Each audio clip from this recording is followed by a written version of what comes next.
What's going on, guys? I'm back. We're blending. Story time. But I got a good story because it involves my biggest win and biggest downfall. Like, it was literally the year that Chania business, when I first created it, kind of fell apart. But it was actually the same year that I got the biggest win. Um, I try not to make it too long.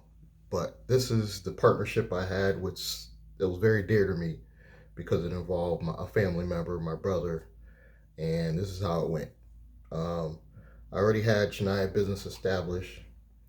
I was just leaving Bed Bath and Beyond, and mind you, I left prematurely. Which I'm going to be honest with you, you should not leave your job too soon when you're trying to become an entrepreneur. I left too soon. I was in a rush. I left the Bed Bath and Beyond, and I think it's right across from the West Farms Mall, so Farmington, Connecticut. Um, in receiving, I was leaving there, gave a nice little cover head letter with Schneider business and everything on there, but I wasn't ready to leave. But I left anyway. So Schneider business first order of business is my brother. I can't tell you the details, but did some things at work that could get him fired. Um, let's just say it involves a young lady, and but he had a nice, healthy 401k with Trader Joe's. Um, and mind you, my brother was at Trader Joe's in less time than I was at Bed Bath, and he made way more money. When I left Bed Bath and Beyond, I think I was at about $16 an hour, and he was at about $24, $25 an hour. He was up there. It was crazy high. Um, he was afraid he was going to get fired. He didn't technically get fired. He technically left, but it was right when he gave me his 401k paperwork, and I was working with this company at the time, Credit Suite. I was always an entrepreneur in some shape or form or fashion. Even though I was at Bed Bath and Beyond on the side, I was still building this channel up, doing some stuff with Credit Suite. For those of you who don't know, that's probably the biggest credit corporate credit builders. They don't do the work for you. They just give you this platform, and it shows you step by step how to build a net 30s and the long game. What I call the old school way of building corporate credit, but it was effective. So working with them, they had a lender that could do a 401k. They could take the full 401k money. This is before the pandemic, so this was unheard of, because usually when you tap into your 401k, you're penalized so much money. But because he was leaving his job, they could set you up they set it up a C corp, and they can move all of your 401k funds into the C corp. So this is when we structured Real Wealth Entertainment, and I still have the channel for it, Real Wealth TV. So I still have the channel for it, but Real Wealth Entertainment Inc. we set up purely for his 401k. It was about $60,000. But as this is all going on, we finally getting this money. My grandmother's dying around the same time, who actually raised me. My mom was there, but she's a former addict.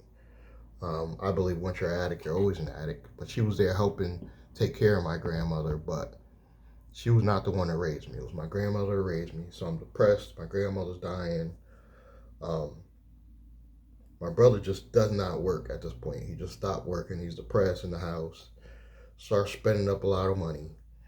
I'm trying to budget the money, but when you're spending more than you're bringing in,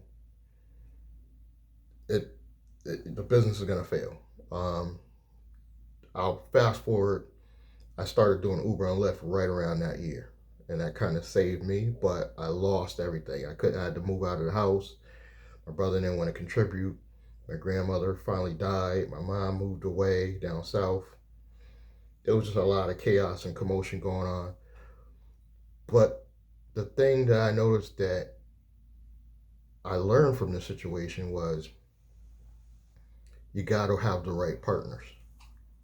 You can't go into this with the wrong type of partners. They got to have the same mindset you have. My brother didn't have the same mindset, Not even blaming it all on him, because I'm kind of responsible too. But not only did the business relationship fall apart, my brother went into some type of depression to the point he cut off the entire family. So blame me or not, he was the one that was spending up more money. I was just doing Uber Lyft that started bringing in money, because Chennai Business is just a channel. It wasn't bringing in any revenue. So I put aside some monies, but he's spending it so fast, and I'm just now starting to put money in with Uber and Lyft. It was destined to fall apart. I basically told him, look, I'm tired of taking care of you. That's another thing. I was taking care of all the bills. He had to give me rent money. I took care of the bills. When he did have a job, because he had friends, he worked side moving jobs. He would make a good, more than $1,000 for a couple of days worth of work, but come home and think, instead of putting that back into the pot or into the business account, he would just spend it on himself. So even when he did bring in money, he didn't contribute back. So it was a doomed relationship from the start. To this day, my brother just cut everybody off, including his own child, and I still care about him. That's my family for life, but the dude is still missing to this day. He hasn't contacted his own daughter. He's still legally married, but he's separated from a wife. We have another brother who's in Bridgeport, Connecticut, I speak to. This is the middle brother. I'm the oldest.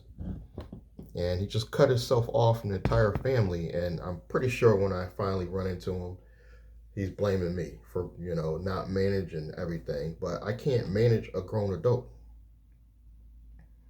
So going forward, if you come in as a partner with me, I'm not going to sit there and, because a lot of times I'll do partnership where you control your own account. You control your own business account. I'm an acting partner, giving you advice. So if you screw up the money, I'm giving it in your hands. Because I don't ever want to be blamed for destroying somebody's life that I can't control. So I have a set structure in mind. I haven't formed any partnerships with any clients or customers, but if I do, I kind of got down pat to how I'm going to structure it where it protects myself. Number one, I will never partner with somebody in my own name. It'll be my holding company. My holding company that's in Wyoming will partner with you and form a new LLC as a partnership. That's protection number one. That protects me. Protection number two, you will be the controlling partner. So any mismanagement of funds will be your responsibility. All I will do is advise you, tell you what you should and shouldn't do. If you don't choose to go in that right direction, that's on you. You can't come after me saying I owe you anything. You mismanaged the money. That's step number two. And this will not be a lot of partnerships I'll do this with. This is a lot of, obviously, a vetting process that's got to happen. But this is basically how it works. I would probably keep a lot of my situations where I'm a business consultant, you're just a client, and you form your own corporation, and I just advise you step by step and give you my contacts. But I know at least one person is going to come along. They're going to have the right opportunity that I'm going to want to get involved with, probably real estate. But you're going to control the assets as far as the money. So any mismanagement is on your responsibility. You're just going to send me a check, and I'm going to give you advice to earn my pay. That's how we're going to do it. It's a lot I learned about that situation. I just wanted to give you that brief scenario and story. Number one, it's a true story. And a lot of people are going to take out of that you can't do business with family.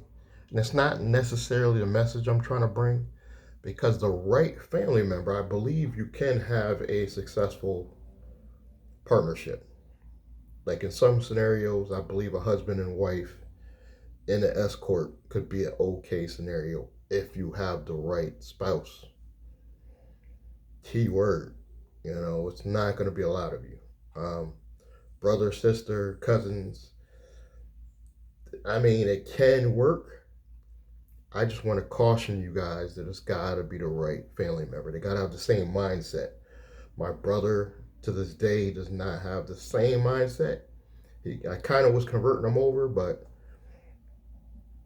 with the overspending and the buying the Jordans and the shorts and didn't have a job and this is a hardworking individual. Now, mind you, since I cut him off, it kind of taught him a lesson.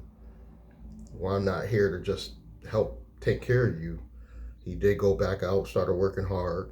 I think he went for work for a temp agency, but he never told me where he physically lives. I do believe he's located in Waterbury, Connecticut.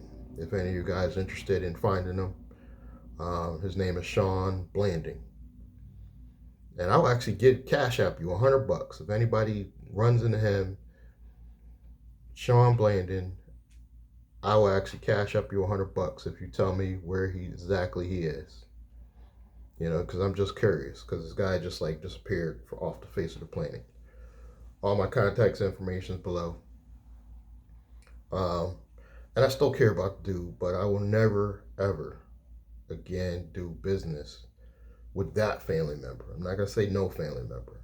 I'm even a little wary about the youngest brother doing business with him because, James, I'm sorry if you're listening, but when it comes to family, it's gonna be dicey. As Glenn Cameron would say, dicey. And I was considering working with my brother, my youngest one, as a last resort, but most likely I will end up partnering with him on a level where he's running his own stuff and then I just collect a check. I can see myself doing something on that level. But never again, guys. I don't picture myself ever working with a spouse or the only family member I can see myself working with in the future is my daughter. And it's not just because it's my daughter. I believe she's got the enough mindset of a business person, and she's better with money than I am. So I would feel safe partnering with her, and she's gonna collect my assets. So even if she don't partner with me, in death she will control everything. In my death, she will control the assets, distribute them to her kids how she feels fit, if she has kids in the near future. And that's how we're gonna roll. But you gotta be careful with these partnerships. I had a roommate I was gonna work with. That roommate is now going her separate way. I'm going my separate way. She doesn't have the same mindset, so I can't work with her. And until you come with me with the mindset somewhat intact, I will not be able to physically partner with you in any shape or form or fashion. It just won't work. So the only way I can tell you to get your own mindset is right is to watch more videos, not just myself, but Glendon Cameron, Salvage Finance, Grant Cardone, who just got this black guy I like to watch, Richard Fain. There's just so many people that can get your mind right where you have the right mindset for business. Become a corporate citizen. I would say form a holding company first after your side hustle is already kicked in, just because you don't have to go backwards. If you have the holding company first, create operating companies under it, it just makes the process easier and it helps with the business credit. If you're interested in seeing more videos like this, subscribe, like, comment, click that bell icon, and I'll catch you next time.